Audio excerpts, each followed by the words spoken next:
The story begins with a gripping and mysterious scenario. Ethan, a Secret Service agent from Seattle, regains consciousness in a forest after a car accident. Sporting a bruised face and feeling disoriented, he manages to make his way through the pine forest and finds himself in the seemingly peaceful town of Wayward Pines, Idaho. His appearance in town draws curious looks from passers-by, and upon entering a restaurant and collapsing from exhaustion, he learns from a waitress where he is. Ethan wakes up in a hospital bed in Wayward Pines, where a nurse named Pam tends to him, explaining he has minor injuries from the car accident. Distressed, Ethan inquires about his partner, Stallings, who was with him during the accident, only to learn of Stallings' tragic death. When he asks for his cell phone and belongings, he's advised they're at the police station, but he's encouraged to rest instead. Despite being the only patient in the hospital and against Pam's advice, Ethan leaves to go to the police station. There, he finds he can't access his belongings during the day, leading him to a nearby bar. Meanwhile, Ethan's boss Adam informs his wife Teresa that Ethan has been in an accident, but they haven't found his body yet. At the bar, Ethan borrows a phone from a waitress named Beverly to try and contact his family, but fails. Beverly empathizes with his situation, and it gives him her address in case he needs further help. He tells her his identity and that he is looking for two fellow agents, Evans and Kate, who is also Ethan's lover. Later, he notices her note mentioning the absence of crickets in Wayward Pines. On his way to the motel, he hears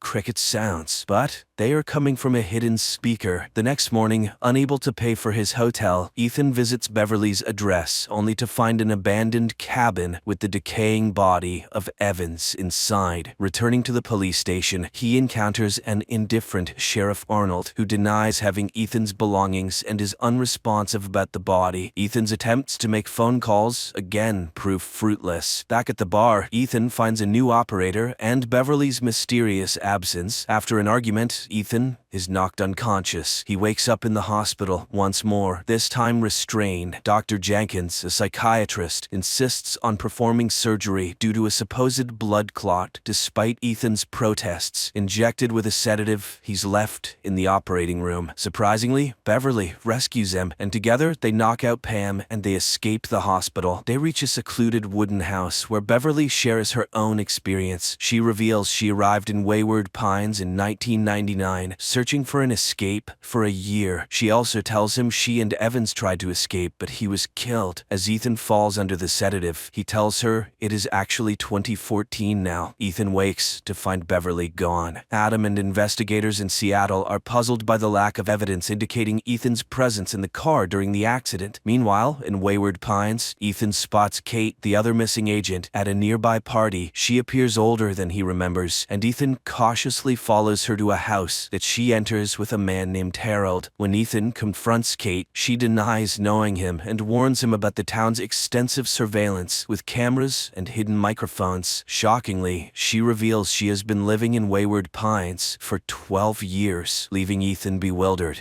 and alarmed. Determined to escape, Ethan steals a parked car, but his attempt to leave Wayward Pines is unsuccessful as he finds himself inexplicably back in town. Frustrated, he tries to flee on foot, only to be stopped by a massive electrified wall surrounding the town. Sheriff Arnold confronts him for the car theft and dismisses his claims of being a Secret Service agent. The next day, Ethan returns to the cabin where he found his colleague's body, still undisturbed. He discovers a mysterious notebook in his friend's boot, but is interrupted by Arnold, who arrives with a gun, claiming a forensic team is coming. Ethan is forced to leave and heads back to the hotel. At the bar, he unexpectedly encounters Beverly again. She covertly arranges a secret meeting and gives him money, hinting at a plan involving Evans's notebook. Using the money, Ethan visits a cafe and manages to call the Secret Service, only to realize the operator is an imposter. He becomes suspicious when the cashier hastily takes the banknote from him. Later, Ethan tries to connect with Kate at the toy store where she works. Despite his efforts, Kate remains distant and secretive, adhering to the town's strict rules against discussing the past. Ethan's confusion deepens when he visits Evans's home, where Evans's wife denies knowing him and claims she witnessed her husband's suicide. Seeking answers, Ethan confronts Arnold, who instructs him to stay at the hotel and informs him that Evans's body has been sent to the morgue. At At the morgue, Ethan retrieves the notebook from Evans's clothes. In a startling turn, Ethan sees his wife, Teresa, and son, Ben, being brought into the hospital on stretchers, but he can't find them anywhere. Dr. Jenkins warns Ethan that his condition is deteriorating and insists he needs surgery immediately. Back in Seattle, Teresa grows increasingly anxious about Ethan's whereabouts, with their son Ben suspecting Ethan might have run away with Kate. When she contacts Adam for information, he assures her of his efforts, but explains that the details are confidential, deepening the mystery and concern for Ethan's fate. The tension escalates as Ethan continues to unravel the mysteries of the town. He meets Beverly at their agreed location in Pine Forest, where she reveals that a tracking device has been implanted in him. Together, they remove the device in a secluded stone house. Beverly also shares the harrowing truth that Sheriff Arnold publicly executed Evans as a warning to the town. Ethan later meets Kate again, and despite his reservations, accepts an invitation to dinner at her house with Beverly.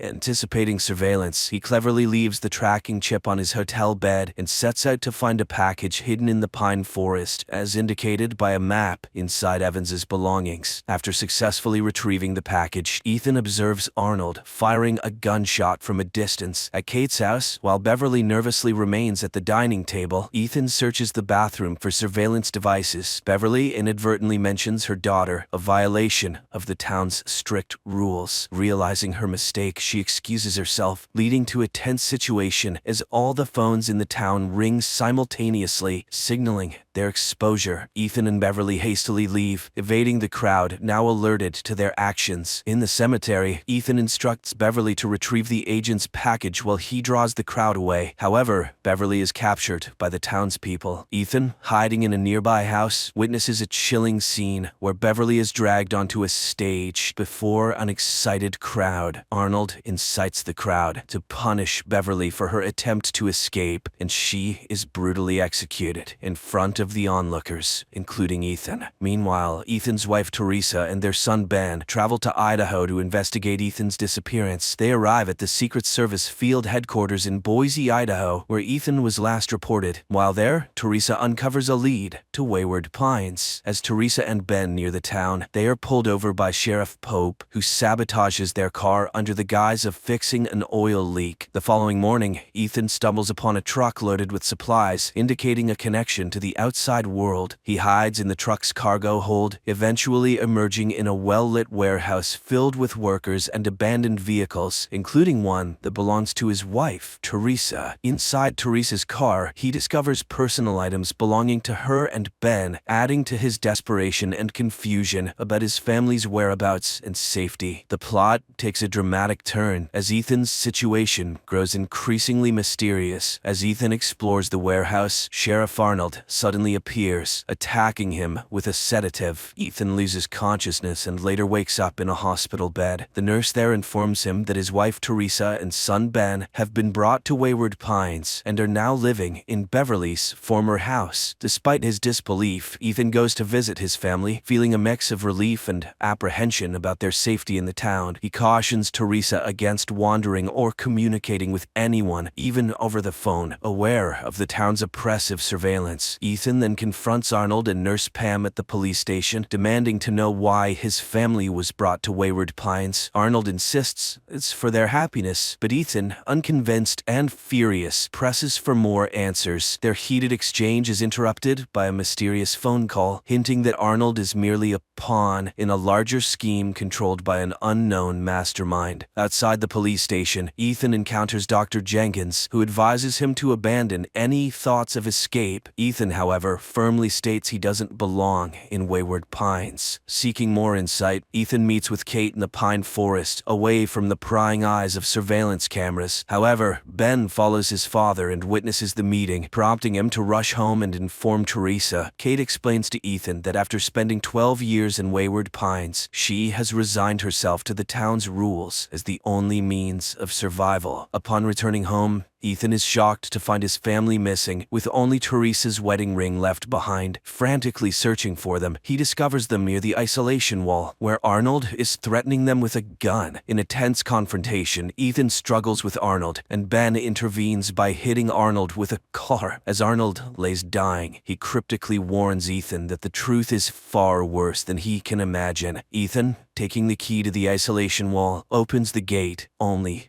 for a strange figure to snatch Arnold's body, accompanied by a creepy noise. Ethan quickly closes the gate and escapes with his family. Back at home, the family is deeply shaken. Ethan advises them to pretend to lead a normal life while they plan their escape. The next day, a mailman delivers a letter to Ben, welcoming him to Wayward Pine Academy, along with a uniform. Ethan, in need of a gun, visits the police station only to encounter the mayor, Brad, who warns him to follow the town's rules and avoid asking questions. Ethan is also congratulated on becoming the new sheriff, complete with a cake and a newspaper announcing Arnold's retirement. Reluctantly, Ethan plays along. Meanwhile, Ben attends Wayward Pine Academy, where he meets his teacher Megan, who is also the mayor's wife and a therapist specializing in molding the children's minds. Ethan, continuing his investigation, discovers hidden files on the town's residents, nudging him to delve deeper into the secrets of Wayward Pines. Soon after, the tension within the town continues to escalate. The residents capture a man named McCall, who is accused of spreading harmful ideas on walls. Nurse Pam pushes for a public execution the following night, but Ethan, now acting as the sheriff, strongly opposes it. In his office, Ethan interrogates McCall, but is interrupted by a phone call, leading him to reluctantly agree to execute McCall the next night. That evening, Ethan's son Ben sneaks out with his school friend Amy, indicating the younger generation's growing curiosity and defiance. Meanwhile, Ethan and Teresa have dinner at a local restaurant with the mayor and his wife Megan, where other town residents, including Pam, Kate, and her husband, are also dining. The celebration for the new sheriff follows, during which Pam takes the opportunity to congratulate Ethan, but also stresses the importance of upholding the town's strict rules. Ethan,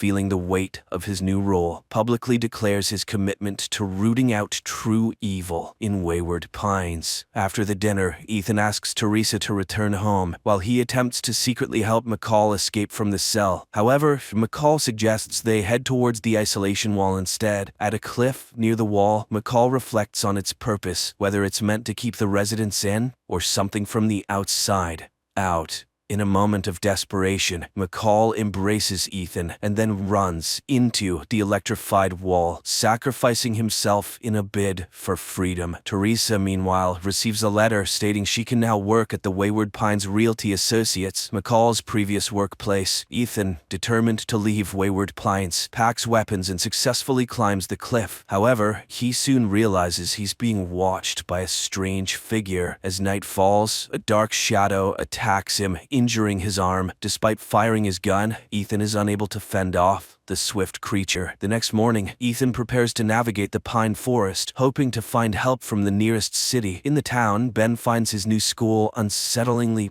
perfect. While Teresa starts her new job at the realty office, she's assigned to assist a new resident, Wayne, who appears confused and disoriented. Sensing a shared experience, Teresa offers her help and discreetly inquires about his past. However, their conversation is interrupted by Pam. Later, Teresa takes Wayne to a house under the guise of giving a tour. Using the noise of a dryer as cover, she warns him about the surveillance in Wayward Pines. She learns from Wayne that he remembers waking up in a chamber, surrounded by others in a similar situation. Meanwhile, Ben and two new students are called to a closed, all-white room for orientation. Megan, the teacher and mayor's wife, begins the session, hinting that they are about to learn the hidden truths of Wayward Pines. Teacher Megan reveals a disturbing image of a hairless, monstrous humanoid creature evolved from humans in a dominant predator known as Abby, short for an aberrant. She explains that these creatures, Abbies, travel in herds, with the lunch break offering the students a brief respite to process this revelation. The session resumes. Each student receives an ancient coin dated 2095, leading teacher Morgan to reveal a startling fact. The current year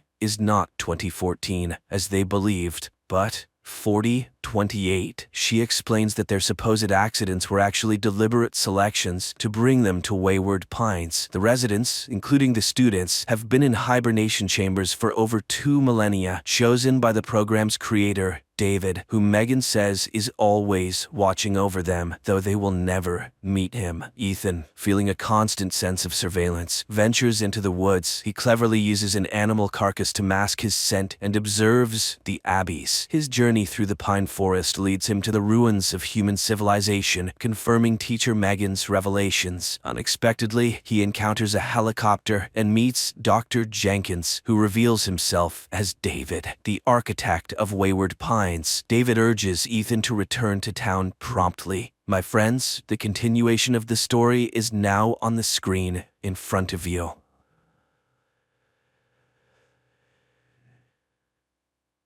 The story is set in a world grappling with a unique and terrifying epidemic. This epidemic, which has baffled scientists and experts for over 8 years, is spread through language and speech, making communication dangerous. The main symptom of the disease begins with a high fever, eventually causing the afflicted to speak incoherently, descending into madness. As a precaution, people have resorted to wearing headsets constantly, as the disease can be transmitted by hearing the speech of the infected. Those affected by the illness, known as jabbers, are swiftly quarantined and forcibly separated from their families, leading to public outrage and distress. The story introduces Murat, a linguist whose life has been profoundly altered by the pandemic. Isolated and lonely, he lives with his mother in an apartment, his life reduced to a series of cautious routines. Each day, Murat meticulously checks his temperature, a ritual that underscores the constant fear of infection. One day, Murat's attention is drawn to Sul, a young woman immersed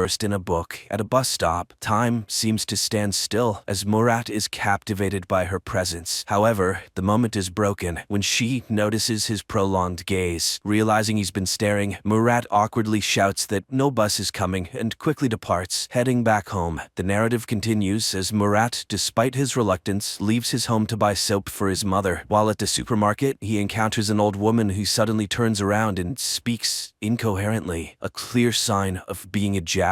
An alarm is triggered, announcing the presence of a jabber and urging people to evacuate immediately. In the ensuing chaos, everyone flees, except for the old woman and a young boy who is left behind without a headset. Murat witnesses the boy's mother crying outside. Driven by a sense of responsibility, Murat bravely re-enters the supermarket, gives his headset to the boy, and makes a narrow escape. Remarkably, Murat manages to avoid contracting the epidemic. Despite his close encounter with the jabber, he experiences a high fever but eventually recovers and returns home unscathed, soap in hand. Meanwhile, Anton, a high-ranking official at AEI, is desperately seeking a solution to the pandemic. He faces a setback upon learning that even young children are susceptible to the disease. However, his interest is piqued when he hears about Murat's incident at the supermarket. Intrigued by the possibility that Murat might be immune, Anton delves into surveillance footage to learn more. He observes Murat collapsing in the supermarket, but later continuing on as if unharmed, which deepens Anton's confusion and curiosity. In another part of the city, Murat visits the home of his mother's friend, responding to a desperate call for help. The friend's son, Arif's father, is exhibiting symptoms of the disease, speaking disconnectedly. Arif, holding on to hope, pleads with Murat to find a cure, believing in Murat's unique abilities. He even suggests collaborating with Murat's friend Ozgur, but Murat informs him that Ozgur has passed away. Arif, skeptical about Ozgur's death due to the lack of a proper funeral and the absence of his body, plans to meet with Errol, a businessman known for trading in information. Arif hopes Errol can shed light on whether Ozgur is indeed alive and assist in their quest for a cure. Meanwhile, Anton takes a deep dive into investigating the mysterious case of the headset left with a child at the supermarket. He discovers that the headset belongs to Murat, a linguist who was working on the pandemic case but vanished after a disastrous fire that claimed the lives of his team. Intrigued, Anton intensifies his investigation. Delving further, Anton uncovers records of Murat visiting the emergency room with severe fever more than 12 times. Using video footage from the supermarket, along with a temperature detector, Anton confirms his suspicions. Murat is immune to the pandemic. He deduces this from the fact that Murat has surpassed the critical threshold of 4 high fever encounters, a significant discovery given Murat's 12 instances. In the meantime, Murat, spurred by Arif's belief in Ozgor's survival, decides to investigate further. He meets a businessman who offers them access to AEI's resources, allowing them to gather information independently and save costs. With newfound determination, Murat boldly infiltrates the AEI headquarters and navigates his way to the information hub downstairs. There, Murat searches for Ozgor's name and is initially disheartened to find records indicating his death. He clicks on the autopsy image, expecting the worst, but is surprised to see an unrecognizable burnt face with no identifiable tattoo on the wrist. This absence of a tattoo, which Murat knows his friend had, rekindles his hope that Ozgor might still be alive. Before leaving the hub room, Murat impulsively searches for his own name in the database. To his shock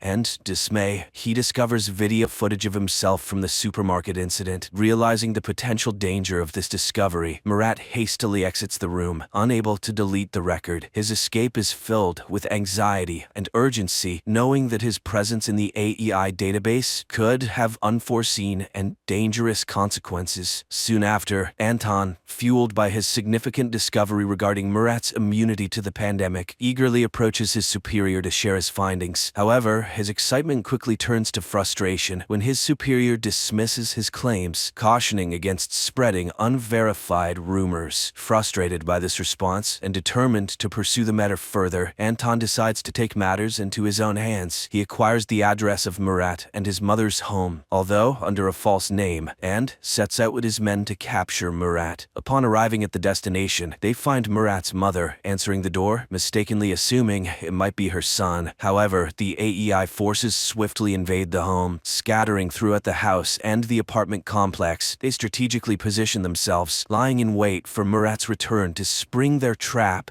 Unnoticed by the AEI operatives, Murat's mother subtly places a prearranged signal on the window, a discreet method of communication between her and her son. She then calmly lights a cigarette and sits down, maintaining an air of composure despite the tense situation. Meanwhile, Murat, who had been waiting for another glimpse of the beautiful girl he had seen at the bus stop, returns home. As he approaches his apartment, he notices the signal from his mother. Realizing the imminent danger, he hesitates at the entrance. Inside, Anton and his team are eagerly anticipating Murat's arrival, ready to execute their well-laid plans. In a moment of inner conflict, Murat grapples with the decision to enter the apartment. His thoughts drift to the beautiful girl, and the realization dawns on him that if he walks into the trap, he might never see her again. This thought acts as a turning point, and in a swift decision, Murat chooses to flee in the opposite direction, much to Anton's dismay. His abrupt departure catches Anton and his men off guard, and they lose track of him in mere seconds. Back at Murat's house, Anton seizes the opportunity to collect Murat's belongings for further investigation, hoping to get more insight into Murat's unique situation. The next morning, as Murat sets out on his search for Ozgor, he is stopped by AEI forces demanding to see his ID. In a moment of tension, as Murat nervously reaches for his ID, a bomb suddenly explodes nearby, causing the AEI forces to scatter and leaving Murat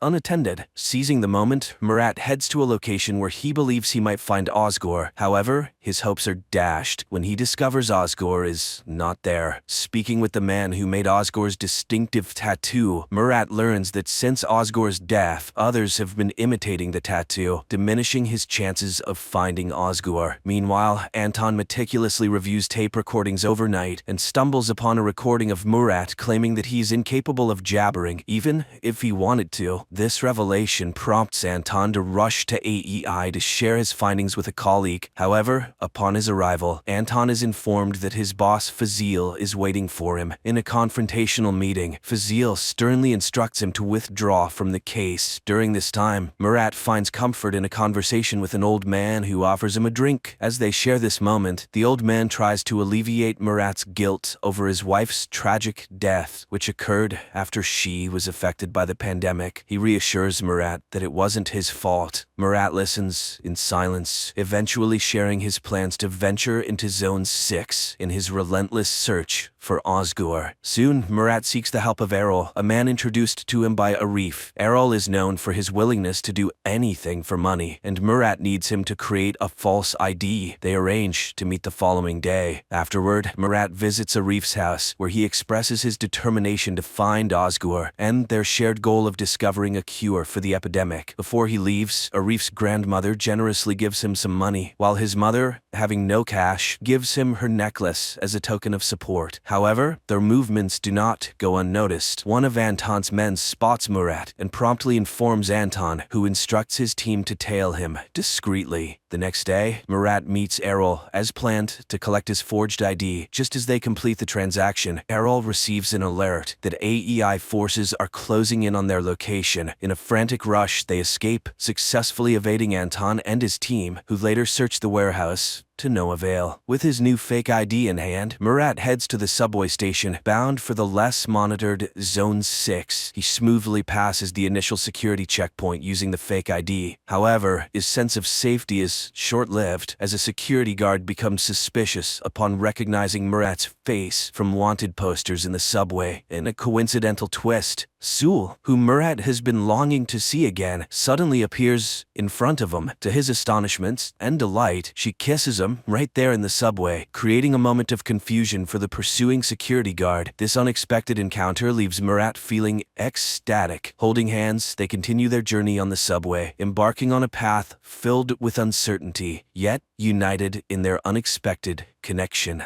Murat and Sul, having left the bus stop, navigate through menacing people and areas until they find a secluded rooftop where they can talk privately. On the rooftop, Murat, preoccupied with his quest to find Ozgur, is about to leave when Sul insists he stay for a meal. During their conversation, he learns her name and he expresses gratitude for her assistance earlier. Sul then reveals her true intentions. She had been following Murat purposefully, hoping to recruit him into her team, P1, which is dedicated to finding a cure for the pandemic. Surprised by this revelation, Murat abruptly leaves, not allowing her to finish explaining. Later, Murat returns to the home he shares with his wife, where he is flooded with memories as he wanders through each room. That night, he dreams of himself torn between his wife and Sul, symbolizing his internal conflict. The next morning, Murat's search for Ozgur takes an unexpected turn when he is kidnapped by masked individuals who question his identity and affiliation with the AEI. At this critical moment, Sul intervenes, assuring them that Murat is not with the AEI and is on a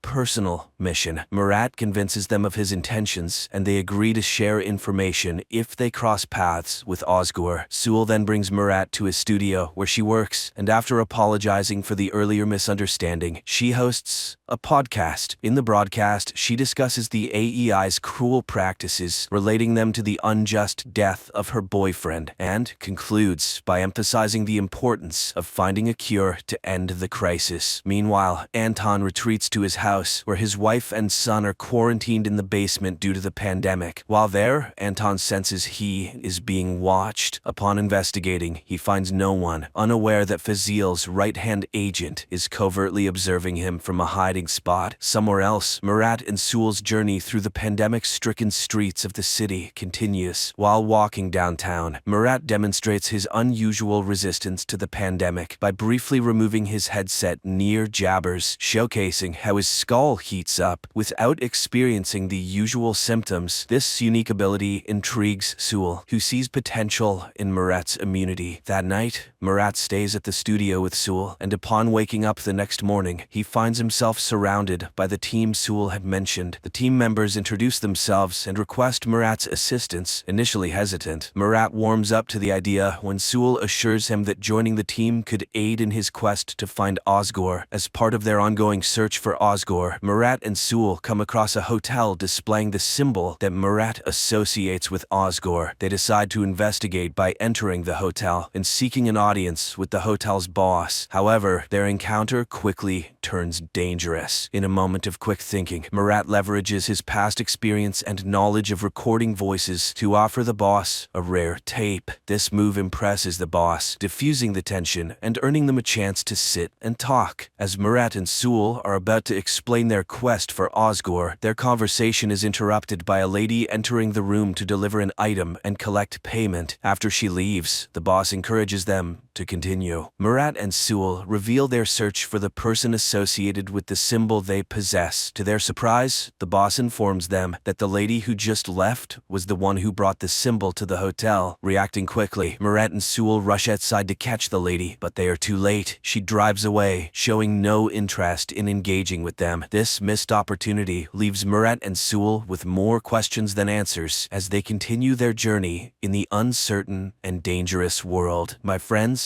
the continuation of the story is now on the screen in front of you.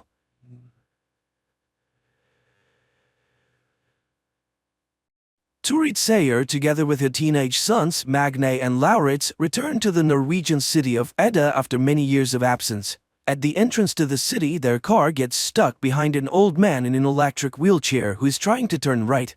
Magne gets out of the car to help, and the old man's wife approaches him. Looking into the guy's eyes, she smiles with satisfaction. He's a good boy, and then she touches his forehead. Magne's iris changes color for a moment, and then the guy feels something unusual in the perception of the world. He returns to the car and, trying to close the window, breaks off the window lifter handle. Stunned, Magne turns the thing in his hands and suddenly says that it's going to rain. Mother and brother laugh. There is not a cloud in the sky, and immediately the car is showered with a heavy rain. They continue on their way and get to their grandmother's old house. Lauritz is not happy that there is a shabby-looking trailer near the house, and Magne picks up an advertisement that calls for making the air of the city cleaner. The next morning, the guys go to school. Oddly enough, the brothers are assigned to the same class. The thing is, Magne is dyslexic, which is expressed by difficulties with word recognition and insufficient abilities in reading and writing. Magne's attention is immediately drawn to a pretty blonde, Gry, but Lauritz is ahead of him, and Magne has to sit in the back of the class next to Isolde, who is not popular at school. A lesson on the Scandinavian gods begins, and Magne learns that Edda is the last Norwegian city to convert to Christianity. It was here that Ragnarok took place, during which the gods died, and the fate of the giants remained unknown. During lunch, Magne sits at Isolde's desk again and learns that she's on the side of the Greens and is fighting against the pollution of the world. She also introduces the guy to Fjord Utul as son of the owner of the Utul Industries factories, Fjord's sister Saxa, and their mother, the director of the school by the name of Ran. And then she talks about her blog on YouTube. At the end of the classes, the two leave school together, and then Isolde notices that one of the wheels in her bicycle is bent. Much to the girl's astonishment, Magne easily fixes the brake and returns the wheel to its original condition, which surprises him as well. In addition, he notices that his eyesight has begun to improve.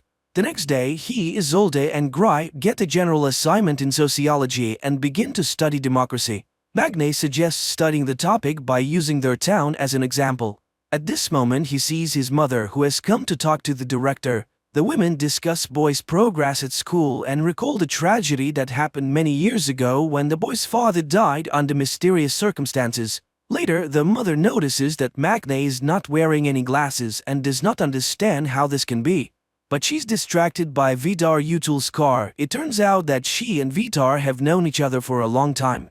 After returning home, Vidar tells his wife Ran about the meeting with the woman, while their children Fjord and Saxa discuss their appearance and whether it matches their age. Vidar gives them a task to follow Magne, who is currently engaged in repairs and notices a rune carved on his father's tools.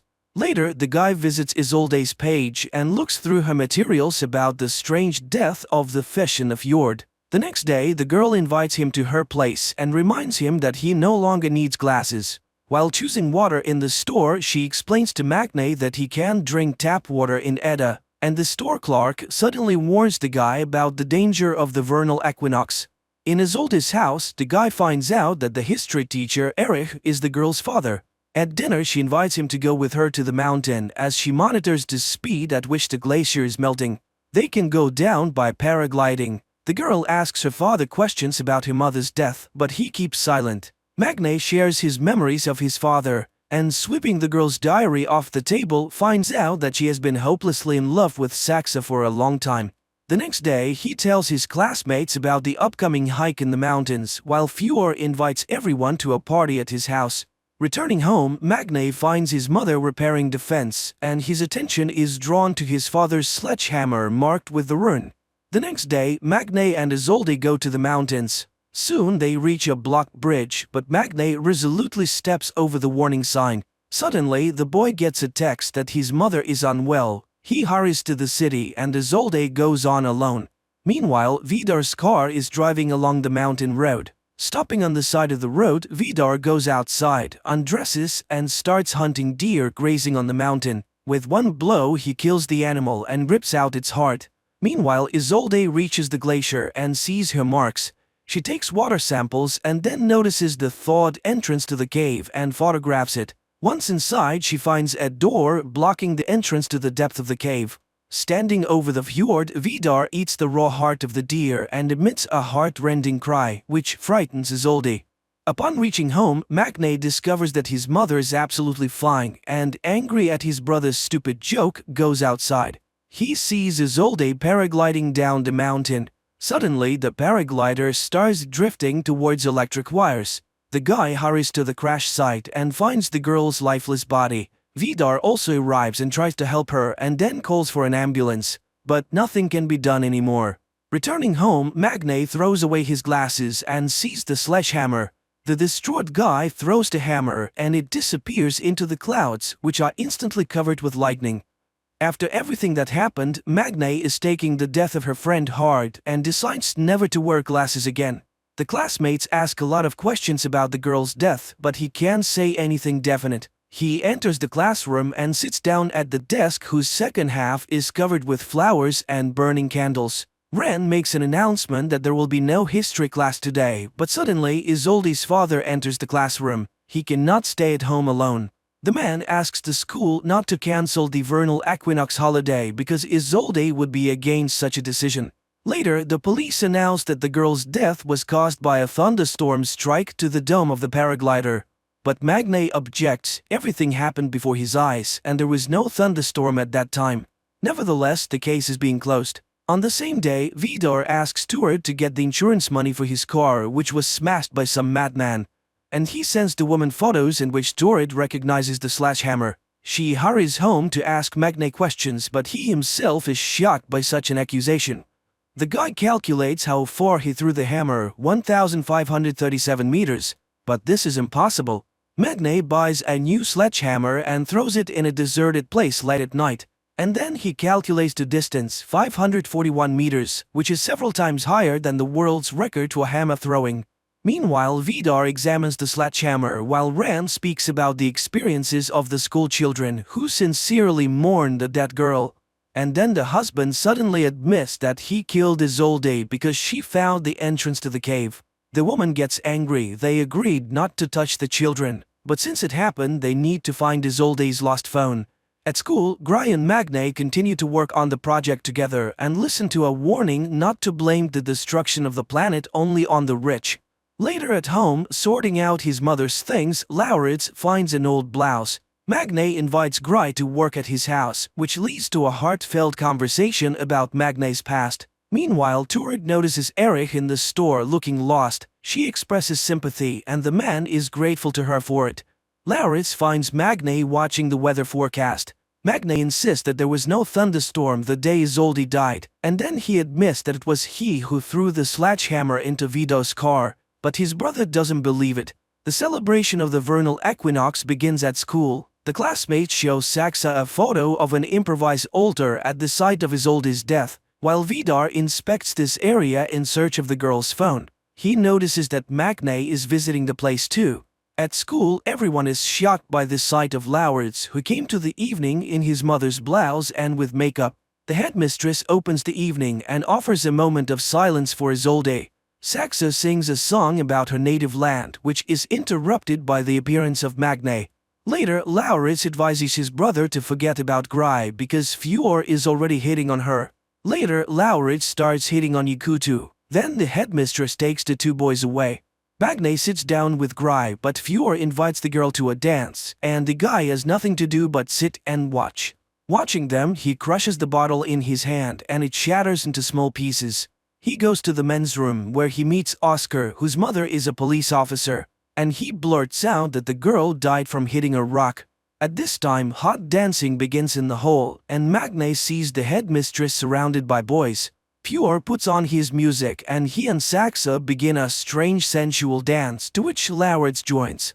The three of them squirm on the dance floor much to the delight and astonishment of the crowd. Magne goes to Isolde's father's house and informs him about the change in the cause of his daughter's death. He is sure that the police are lying, but the inconsolable father asks to not disturb the peace of his dead daughter. Out of anger, Magne easily moves the multi-ton car in front of the house, which terrifies Erich. At this time, Fjord, Lauritz and Oscar are going to the altar, and younger Utul, ridiculing people's stupid beliefs, urinates on the burning candles. Oscar manages to record this and upload everything to the internet. Fjord orders the video to be deleted, but it has already gone online. Magne is reviewing numerous notes about violations of environmental regulations by Utul Industries, which Erich shows him, and he throws away the girl's diary because she has the right to personal secrets. And at Utul's house, the owner is feeding his dog when Ren shows him a scandalous photo from the altar. The husband promises to deal with this issue. Saxa is trying to find out at least something new about Magne from Gry, who stayed overnight at their house, but she does not know anything. She goes to the bathroom and witnesses Vidar beating his son. The man is furious. People worship them too and sacrifice to them. Therefore his son insulted him with his act too. Frightened, Gry hurries to take refuge in Saxa's room. The next day, Isolde's funeral takes place and everyone goes to church, but returning home, the Sayer family finds their home trashed. The brothers go to the homeless neighbor, accusing him of stealing from their house. He admits that he has been in the apartment, but only after another man who arrived there in a big black car accompanied by a dog. The brothers realize that it is Vidar but do not understand why he needed it.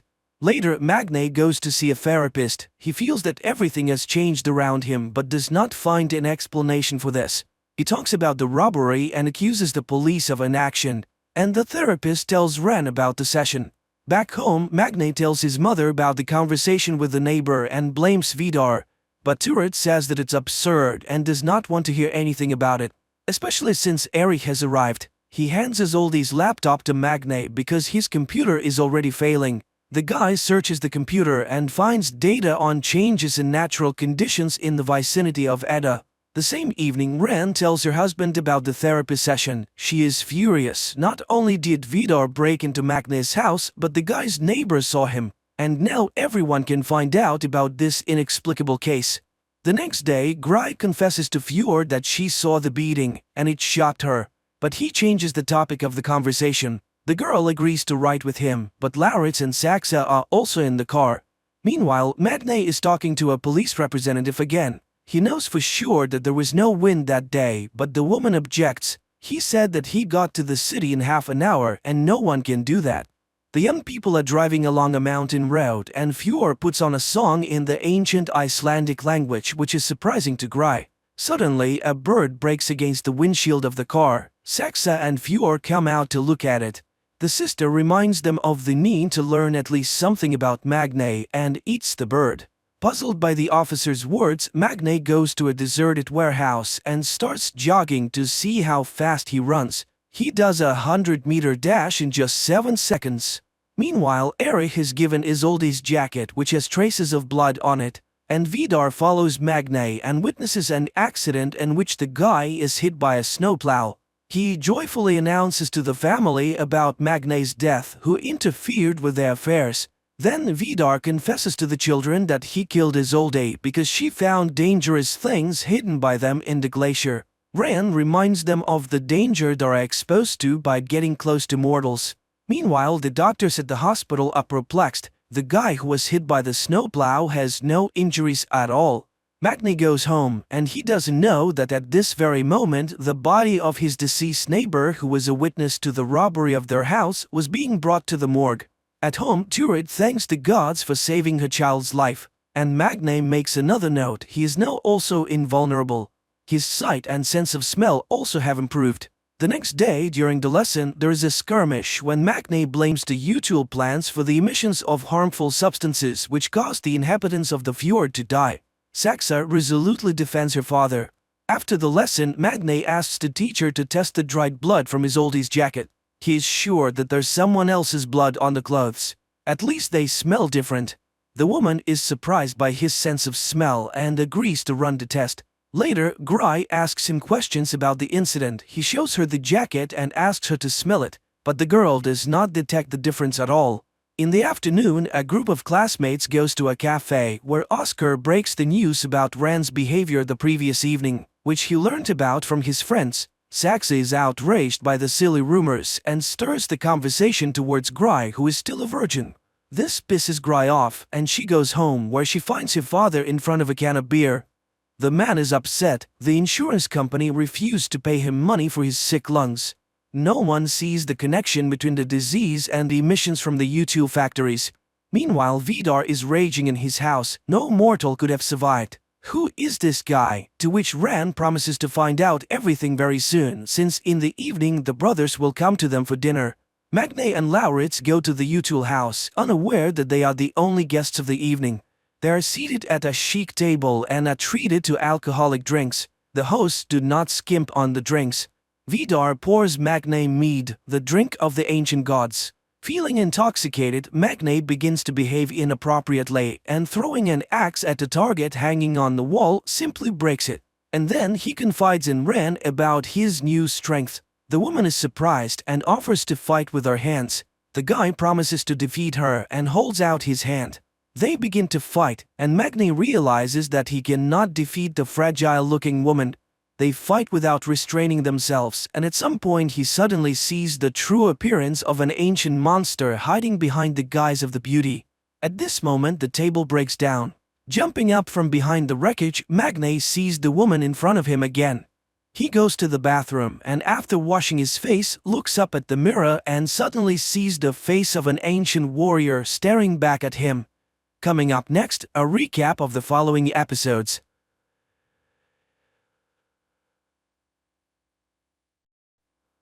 A man wakes up in the middle of a desert, not understanding how he got there and who he is. Suddenly, he sees an old man trying to escape the chase. The guy helps the elderly man, but he dies in his arms, having had time to name numbers 554, advising him to go to him and tell him that he got out. After burying the stranger, the man makes his way to the village. He asks the cab driver to take him to the train station, but the driver does not understand the meaning of the word. He tells him about his daughter and gives her name, 832. The guy remembers the old man and asks to be taken to 554. The man finds her at the bar and delivers a message from 93, but the woman is frightened and asks not to be dragged in.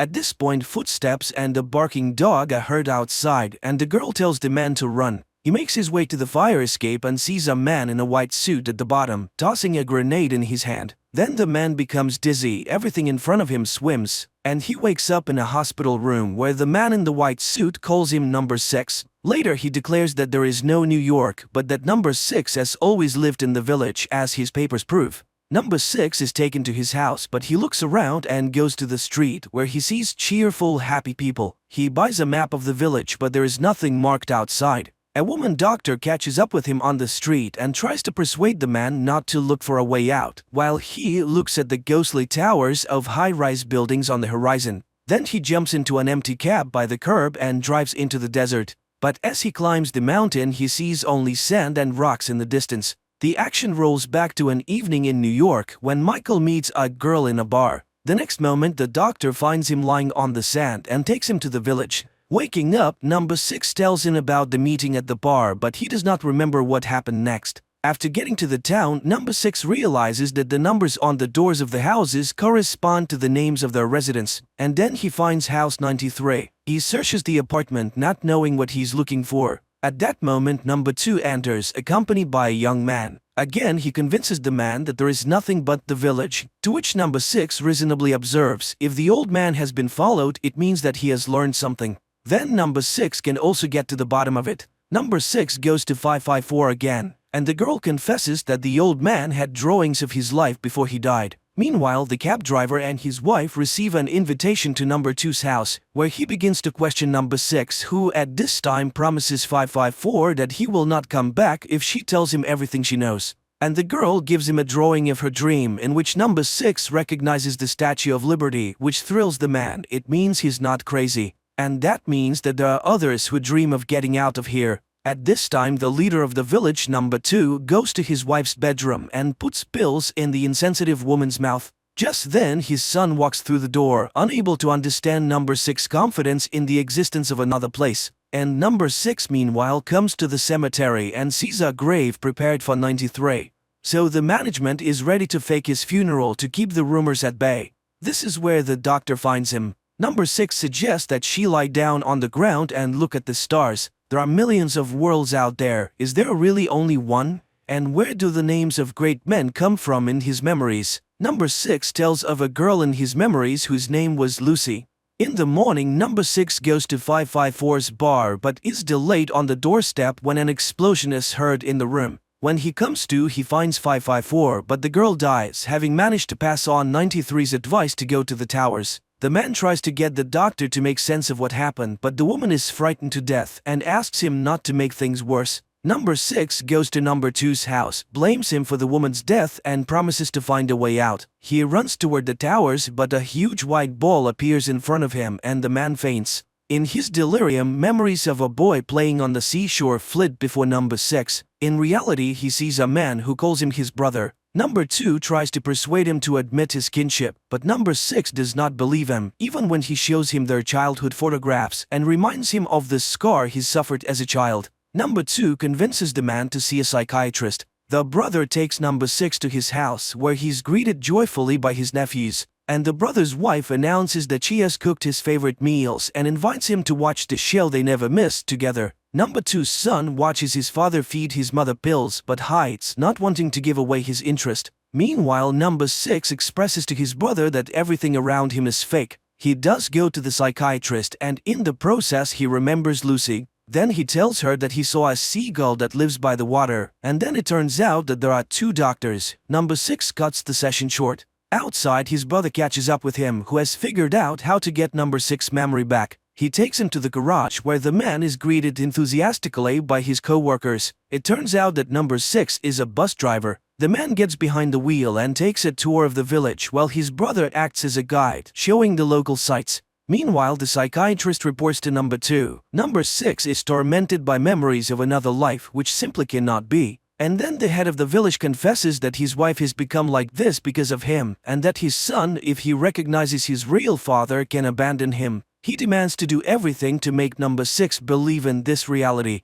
At this time, the tour bus pulls out of the village and number 6 sees an anchor in the sand. He swerves towards it and tries to convince the others that the object is real. There must be an ocean. He has visions of the 2 boys on the beach again, and his brother leads him to an abandoned building. This is where they played as children, but number 6 does not remember it. Later, the doctor tries to prove that these are false memories. Well, is someone going to make up another reality on purpose? Michael remembers Lucy again. Why did she approach him exactly that day, the day he was fired? A new day begins where everything is as usual. Clear weather, constant soap opera, and the bus tour, interrupted by number 2 to present his brother's family with a trip to a resort they won in the lottery. The man is overjoyed and hopes that number 6 will go with them, but questions about the sea stump the man. Meanwhile, number 6 catches the doctor looking at sketches of Big Ben and the Statue of Liberty, which he has taken out of his pocket. Number 6 accuses her of spying and recalls telling Lucy about his job as an analyst at the company called Sumacor, watching surveillance tapes and collecting data on people. And when he realized he was violating the privacy of others, he became despondent.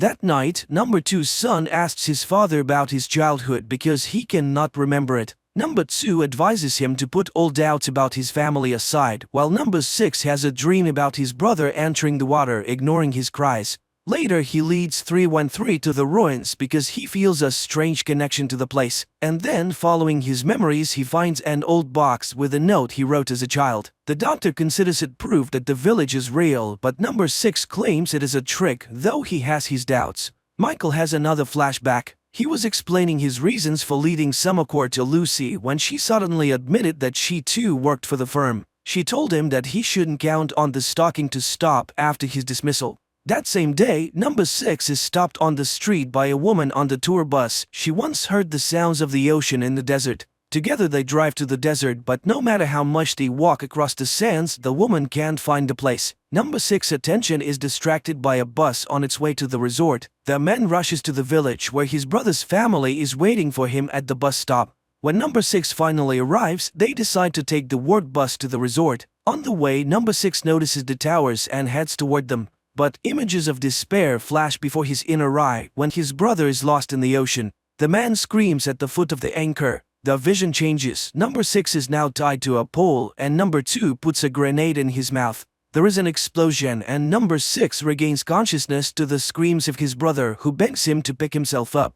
Confused, number 6 apologizes for his behavior and is ready to accept 16 as his brother when he suddenly confesses that he's not. He has been forced to lie. He doesn't know what they want, but it has something to do with the other place, and he fears for his life. But number 6 promises that together they can stand up for themselves. 16 joins number 6 and the winking woman in search of the ocean. When they finally find it, 16 happily runs into the water. Number 6 remembers his brother's disappearance and asks him to stop, but a huge white ball appears out of the water and the man disappears. Number 6 tells 313 about it, and they go to the place together. But instead of the ocean, there are sand dunes in front of them. He returns to tell his family the news of his brother's death, but people are absorbed in the show. Number 6 screams in despair and is taken away by clinic workers, where number 2 comes and feels sorry for the man who has lost control of himself. He refuses to wear the number instead of his name, but cannot remember his real name and agrees to be number 6. Later, number 6 meets a man who takes him to number 2 for an important conversation, while 313 realizes he has been dreaming and tries to sketch out what he saw. In New York, Lucy tries to leave Michael's apartment, but he grabs her and demands that she tell the truth about why he's being followed. Number 2 introduces to number 6 village spy named 909 who is searching for those who dream of the other place. He suggested the men work together for it benefits them both. One will do the job, the other will satisfy his curiosity. 909 tells him that the cell agents do not know about each other and it is likely that someone is watching them as well, while they are assigned to number 1955, a history teacher. One of his students has reported him. To get closer to the suspect, number 6 takes a job at the school. Observing a lesson about the history of number 2, number 6 asks a question about number 1, to which he receives the answer that there is no such thing and never has been. Later, number 6 tries to provoke the teacher by asking questions about other places, but the teacher does not budge, saying that he's fine with everything here. Meeting with 313 after this conversation, he shares his conclusions that everyone around him lives in fear. Later, 909 and number 6 observe the history teacher. He likes to swim and he always dines alone, which 909 finds suspicious. And to make matters worse, the teacher leads a group of runners who are prime candidates for dreamers. During this conversation, number 6 notices 313 ahead of the running group. The next day, number 6 holds a lesson and one of the students shows him the latest tracking machine. And he gives the students an assignment: find out who everyone is working for and what their goals are. That evening, number 2 gives his wife black pills and she wakes up. At night, number 6 and 909 climb onto the roof of the teacher's house and watch him with a camera. 909 asks his partner to fetch coffee from his truck, where number 6 finds surveillance log. He looks through it and discovers that he's the real 909's mission, and that 313 is also on the suspicion. The couple is talking about their son when number 2 gives his wife a sip of wine and she falls back into a stupor. And the man notices that the surveillance camera has been installed in his garden. At this time, the teacher also realizes that he's under surveillance and slits his own throat. Number 6 insists that the man must be taken to hospital. The next day, the cab driver is playing with his daughter in the backyard when a huge hole in the ground appears there. Meanwhile, number 6 searches the doctor's roof and finds a camera, not noticing that he himself is caught on the nearest camera. Number 2 calls 909 and shows the camera he found. He notes that his son is acting strangely and wonders if number 6 has had any contact with him. The agent denies it, but number 2 does not trust him. And number 6 follows 909 and sees him in a bar with the mayor's son. It becomes clear that the couple are romantically involved. Number 6 recalls Lucy's confession that she has been reading Michael's reports and understands why Samacore wants to stop him. And in the village, he visits the teacher in the hospital and asks for help finding the other dreamers, but the man denies his involvement in any activity. The conversation is interrupted when number 6 senses that he's being followed. He runs after the stranger but loses sight of him, unaware that he has been spied on by his student. The next day, number 2 gives number 6 an assignment to spy on 909, but the latter first wants to warn the doctor. Only the woman shows him her own surveillance photos. He's the agent himself, having climbed on her roof. At this time, number 2's son is waiting outside his house for 909. The agent suggests that they take a break because number 2 suspects them. Number 6 enters and finds them embracing. He demands that they stop following the doctor or their affair will become public. Later, the father informs his son about the surveillance and says that he doesn't trust 909. He is determined to get all of his agent's secrets out. And then number 2's son goes to 909 with a knife. But the agent doesn't even think about resisting. He turns his back on the guy, letting him kill him.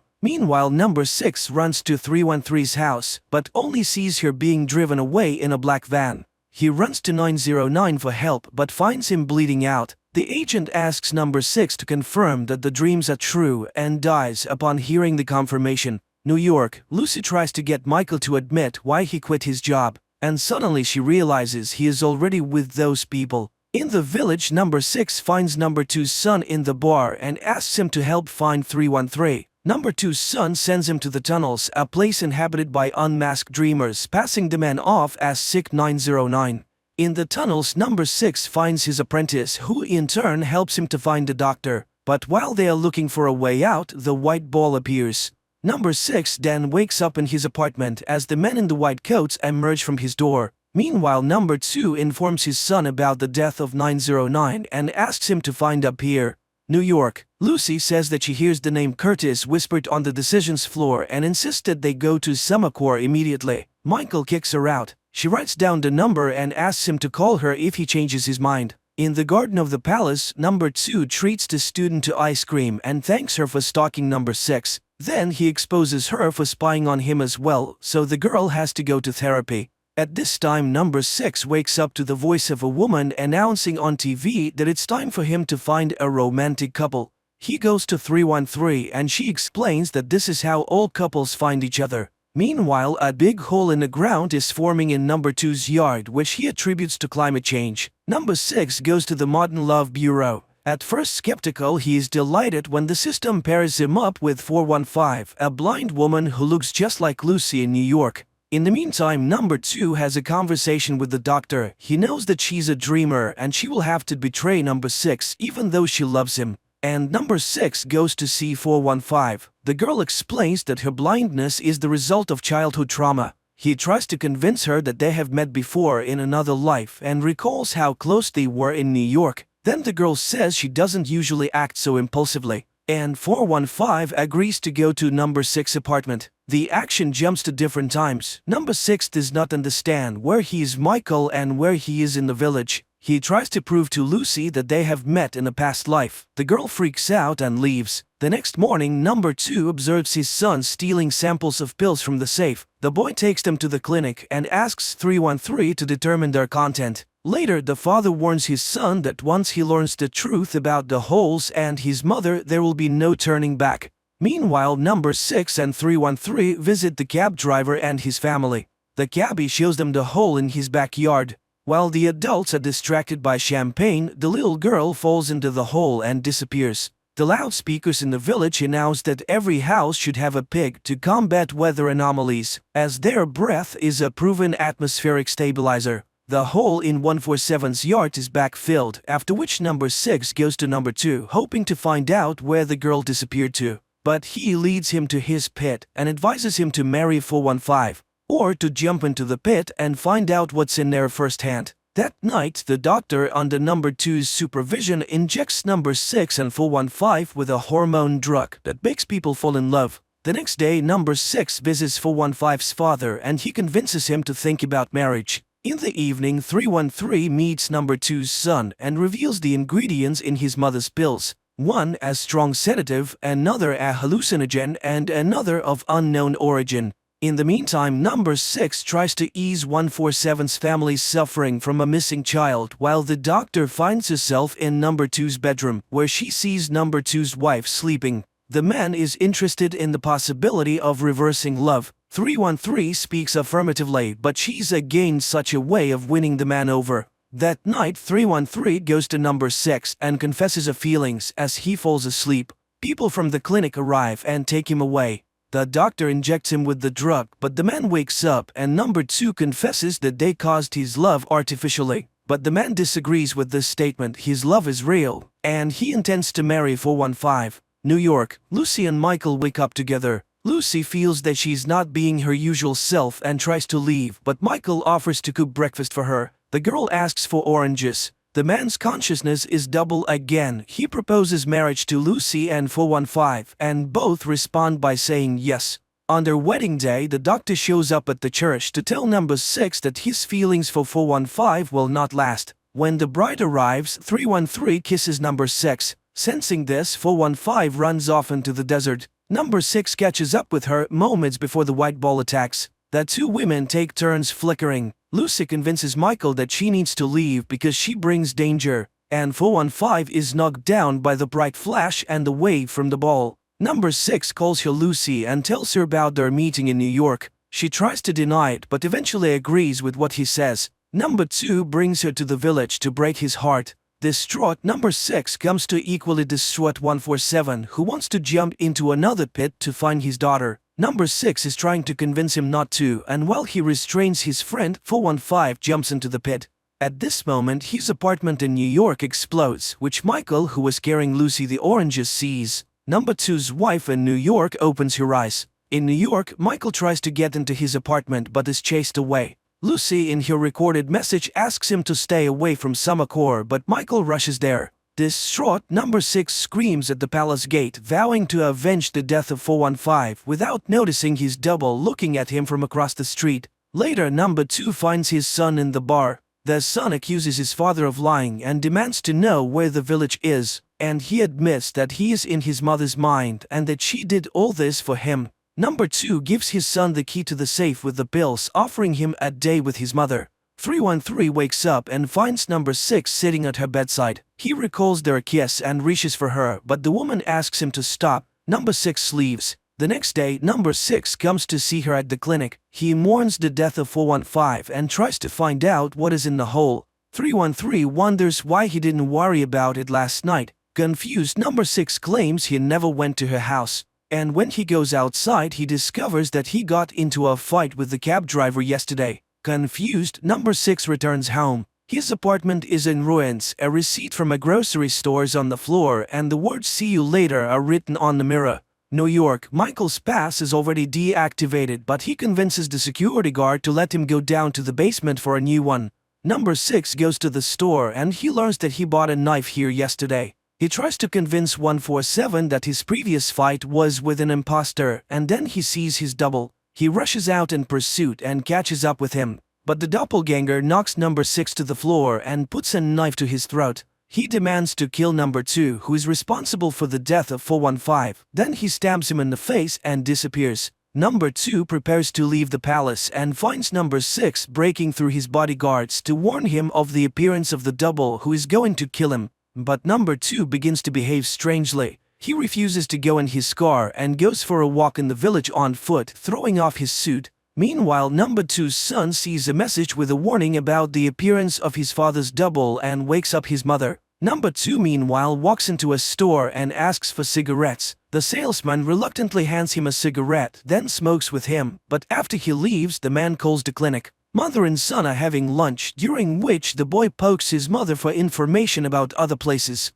But the woman convinces him that the village has everything he needs for him. Number 6 again tries to warn number 2 of the danger, but he calls himself a vagrant without a number and is not afraid to die. Nevertheless, when he sees number 6 double, he agrees to get into the cab driver's car, and he takes him to his home to protect him from being caught as a wanderer without a number. Meanwhile, Michael goes to get a new card and recognizes the man as the village shopkeeper. The access specialist is skeptical until Michael proves that they share the same memory. 147 and his wife treat number 2 to cake until agents searching for the double arrive. Number 2 flees while his wife gives out for a walk without noticing the formation of a new hole in the yard. Later, number 2 comes to 313 and wonders if she wants to see the other place. He promises to grant her wish, even against her will. At this time, the son again asks his mother for permission to go to the other place, and the woman confesses that the holes appear when she's awake, and she also adds that the people born in the village cannot live anywhere else. The distraught son runs out into the desert and throws away the key to the pill cabinet. Meanwhile, 313 seeks solace in the arms of number 6 but realizes it is a double. She runs away haunted by new visions and finds herself in the middle of the desert, while number 6 tells number 2's son about the doppelganger and his intentions to kill his father. The boy names the location of number 2 and confesses that he recognized him. He is the doppelganger and the killer. In the village church, number 6 finds number 2, and he confesses that he created the village because he wanted a fresh start, free from the apathy and the cruelty of the real world. But apparently he was wrong. He recognizes the doppelganger and he's not afraid to die. The doppelganger grabs number 2 while the real number 6 appears. He stops to double. They will only win if they unite. At this point, number 6's double disappears, while number 2's son finds the key in the sand and puts his mother to sleep again. Number 2 returns home, explaining that his double has been found and apprehended. The shopkeeper is dragged to the clinic. In the middle of the desert, 313 finds a glass door with the Summacora logo on it and goes inside. At the same time, Michael and the master go to the task floor. In a room filled with monitors, profiles of the villagers are displayed. Michael recognizes the people as subjects from his reports. On one monitor, he watches Lucy's recorded warning until 313, following a long corridor, encounters a vision. She flees back into the desert. Michael goes to the window on the floor and sees Village Street and number 6. He knocks on the window trying to get his attention, but he looks toward the towers and turns away and leaves.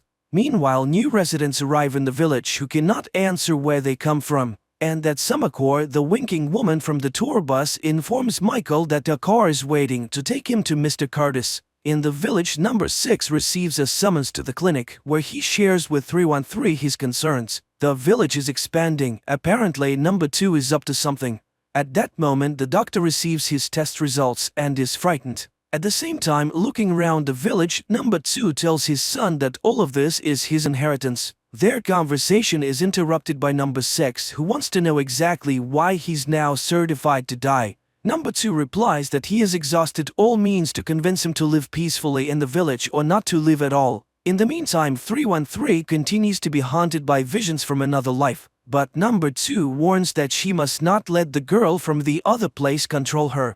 Otherwise, she will not be able to help number 6. At the cemetery, number 2's son lays flowers in the grave of his friend 909, where number 6 meets him, asking him to help everyone get out of the village. The boy claims that his mother cares for him, but number 6 warns that she's also killing all hope in him. Later, number 6 faints in front of 147, who offers to take him to someone who might be able to cure him. In New York, Michael is escorted to Mr. Curtis's car, where he recognizes the driver as 147 from the village. On the way, the driver explains that he used to be an evil man, but Mr. Curtis helped him change his life.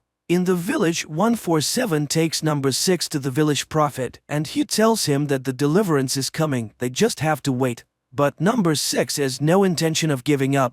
He goes to see number 2's son, who is drinking alone. The man asks him about his mother and the pills and offers to run away with him, but the boy refuses. He has a case to finish. In the New York City, Michael visits Mr. Curtis, who turns out to be number 2's prototype, and his wife, who is in a dreamlike state. Mr. Curtis explains that the village is an experiment taking place in the woman's mind. She's sacrificed herself so that broken people could have a better life, if only in her mind. At this time, number 2's son enters his parents' bedroom and strangles his mother to death. Mr. Curtis confirms that it was Michael who found everyone in the village. Meanwhile, at the clinic, number 2 taunts dying number 6 with details of his upcoming funeral. Later, number 2 returns home to find his wife dead and his son missing. He and his assistant searched the bar and discovered that his son has hanged himself. Number 2 takes his body out and places it in a glass coffin. More and more earth holes begin to open up in the village. Number 2 visits 147 and asks that at just the right moment the man shout the phrase that number 6 is the first. Back in New York, Mr. Curtis shows Michael the positive impact of the village on suffering people. The man recognizes the inhabitants of the village who here in real life are cheerful and contented, and yet he's convinced that people should not be helped without their consent. Mr. Curtis offers Michael the opportunity to continue the experiment and gives him a pass to the Summercore's main floor. At this time, number 2 offers 313 a way to save number 6. Number 2 finally realizes that number 6's weakest point is his humanity. He's so right that he wants to live his life according to his conscience. If she wants to save him, she must give herself to number 6. Later, he reminds number 6 that the doors are open, and he can go wherever he wants. But first he must confess that he needs the village, and it is his fear that causes the white bowl. Number 6 sees this object and, unable to confront his deepest fear, runs away. The villagers gather for number 2's son's funeral. Number 6 comes too, for his fever has miraculously passed. Number 2 reads the eulogy and confesses to the crowd that his son's death was suicide and that they are all prisoners of the village. At this time, in a New York church, Mr. Curtis introduces Michael to Sarah, 313's prototype. She's mentally ill, suffering from the effects of childhood abuse. The man tells Michael that he worked with the girl for a long time until she resisted. Meanwhile, number 2 admits that he cannot save the village and soon everyone will be in the abyss. The child throws a stone in number 2's face and he points to number 6. He can answer all their questions and he calls him number 1. Mr. Curtis asks for help to cure Sarah, for Michael is number 1. The crowd begins to chant that number 6 is number 1 and will save them all. Number 2 tells number 6 that the only way to plug the holes is for a dreamer to take his wife's place. That's when 313 steps forward and takes the pills. Michael takes Sarah by the arm, catching her as she falls, and number 2 puts a grenade in his mouth. He gives it to number 6 and pulls out the pin. Mr. Curtis returns home and finds his wife healthy. On the appointment floor, Michael takes over as the new head of Summercore. On the high ground by the village, number 6 and sleeping 313 look out at the world around them. The man confesses that he has only now realized how beautiful it is here and intends to create a good village. 313 sheds a tear. The film is quite complex. It is not always immediately clear what is real and what is a flashback or hallucination, especially when it comes to the same characters, but everything is redeemed by a rather unpredictable ending which explains all the strangeness of the plot.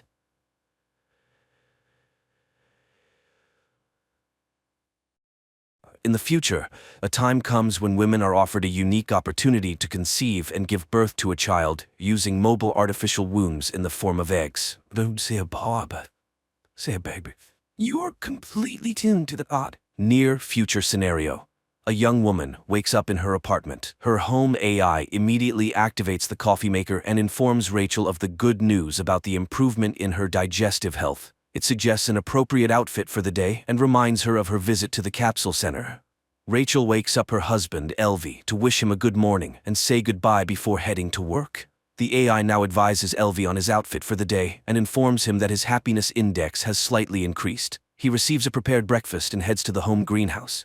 Meanwhile, Rachel arrives at work, where today there is a presentation of a new generation of cognitive assistants called our machines, which are soon to become new cognitive supervisors.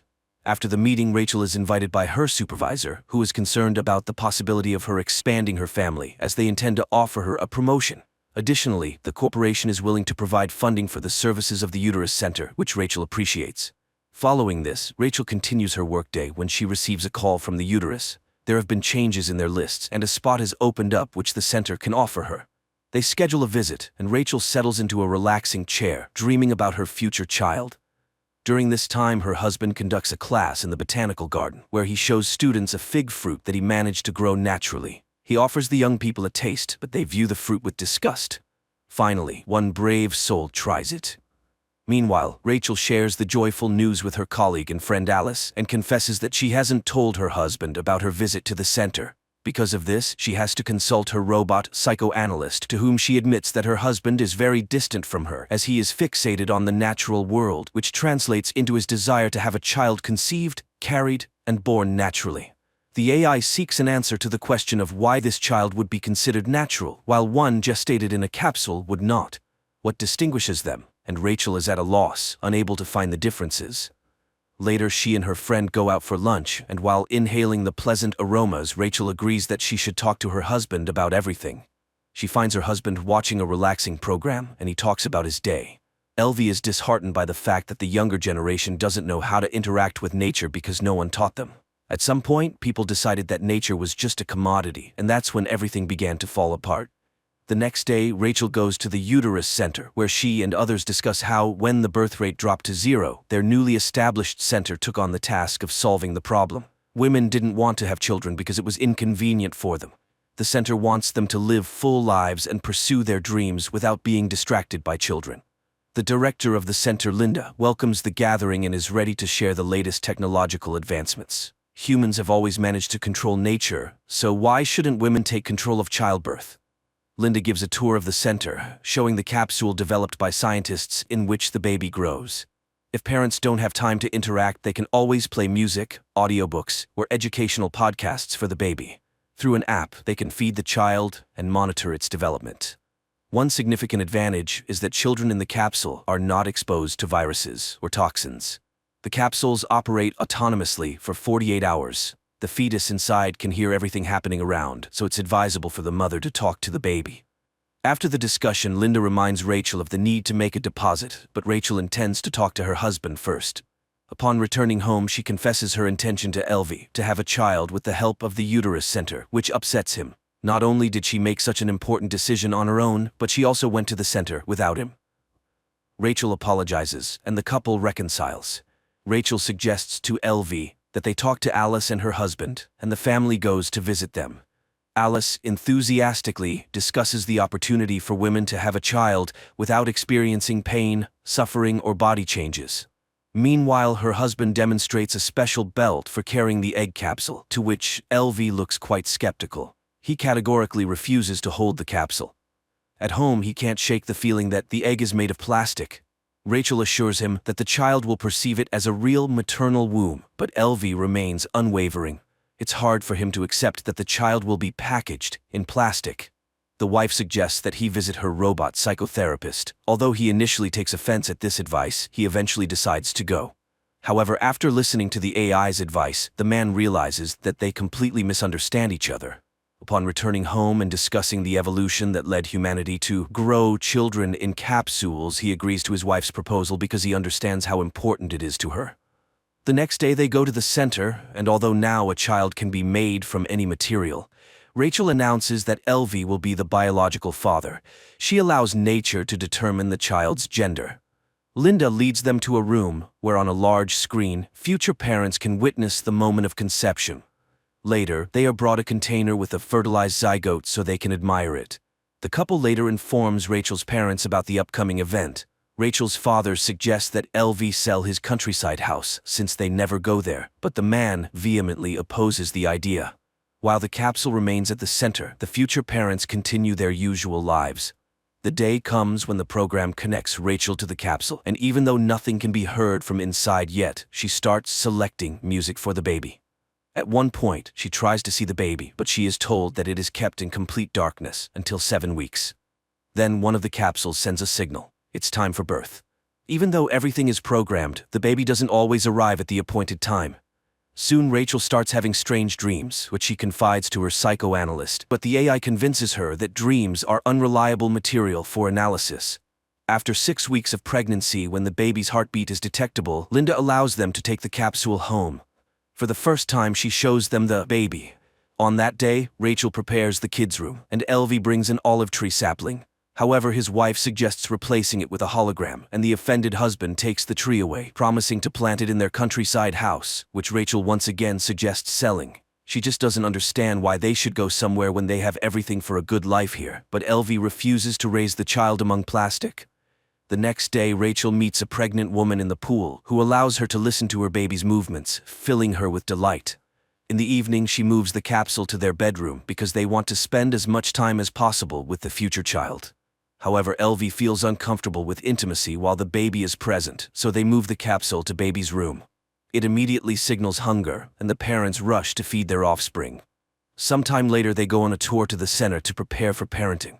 Linda shows prospective parents the play areas where children play and answers their questions. The government no longer funds education, but the center teaches programming and logic to the little ones. In one of the rooms, children engage in creative activities, or rather, a computer does the work, and the children provide feedback.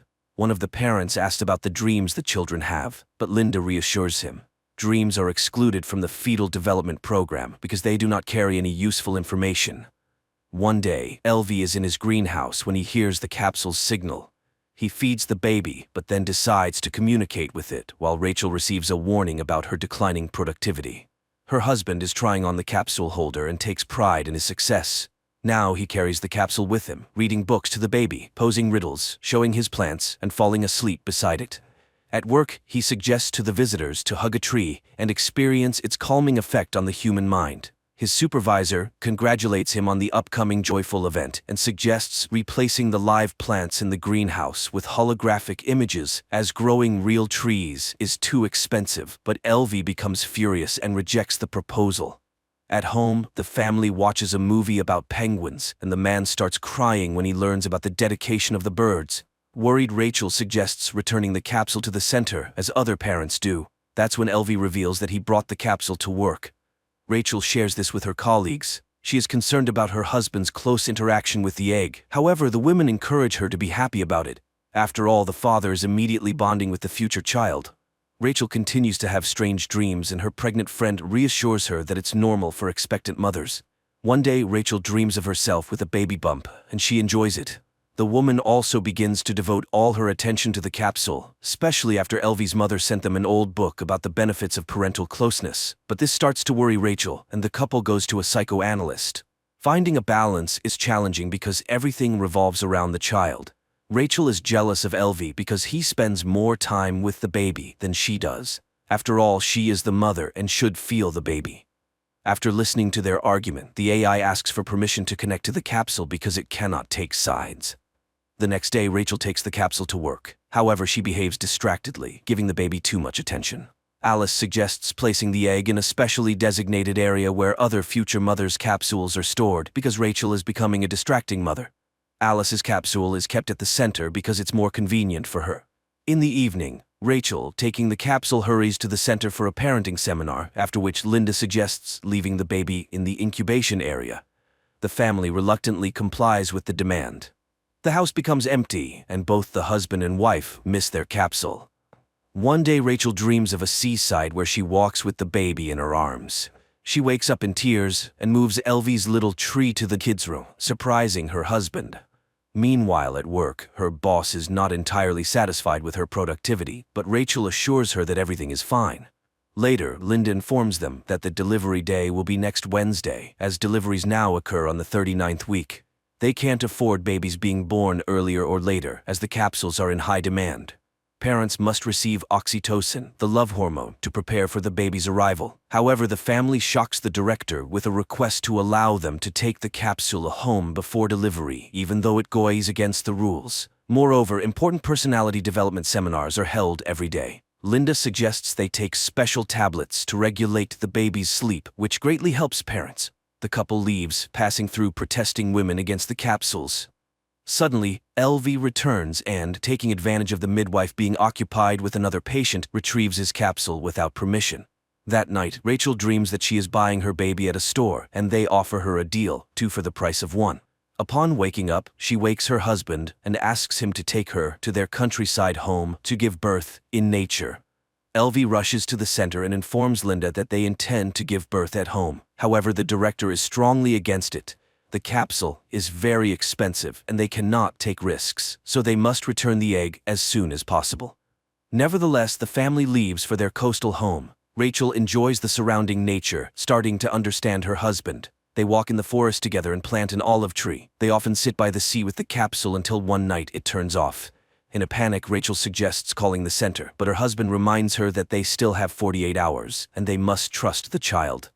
They are awakened by the onset of labor, requiring a code to be entered, but they can't figure it out. So Elvie grabs a hammer. He opens the capsule and retrieves a beautiful, healthy baby. The happy parents embrace him. Early in the morning, Rachel puts the capsule in a box, takes it to the post office, and sends it back to the center. She then returns home where her husband and son are sleeping on the bed. The creators of the film portrayed the absurdity of a possible social evolution quite delicately.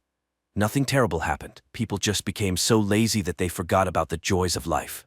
Why go out of town when you can visit a capsule garden where you lie down and inhale the scents of the forest? And why go through the process of pregnancy and subject your body to stress? After all, there's the capsule.